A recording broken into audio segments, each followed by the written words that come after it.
Bonjour Europe 1, Louise 9h04, Eklund. oui. Le dernier mot est pour vous comme tous les jours. Bonjour Thomas, bonjour tout le monde. Alors il s'appelle Sébastien Maurer et cet Alsacien vient de participer à Budapest au championnat du monde de dégustation de café.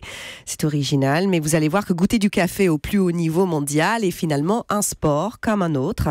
Déjà premièrement, pour devenir un champion, il faut avoir un don, en l'occurrence un palais capable de saisir la moindre nuance aromatique.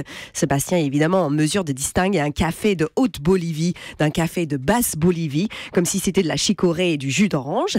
Ça, j'admire parce que moi, quand je bois un café parisien et un café en province, je suis juste capable de vous dire qu'il y a 3 € de différence. Mais à part ça, pour moi, ils ont tous le même goût. Oui, ça demande de l'entraînement, ma bonne dame. Oui, c'est un sport comme les autres. Sébastien peut ainsi goûter jusqu'à 100 tasses par jour. Rassurez-vous, il recrache. Sinon, il aurait une espérance de vie de 4 jours. Et sinon, c'est comme toute activité de haut niveau. Il faut s'entraîner dur. Le seul problème de Sébastien, c'est que lui, quand il a un coup de barre, qu'est-ce qu'il boit ?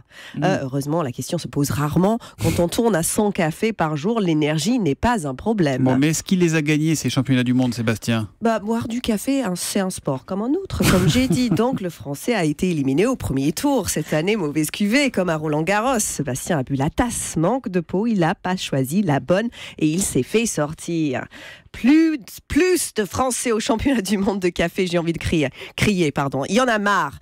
En plus, pardon, j'ai raté ma blague, mais c'est pas grave. En plus, Sébastien a été éliminé par un gringo sur un score aussi serré qu'un ristretto napolitain.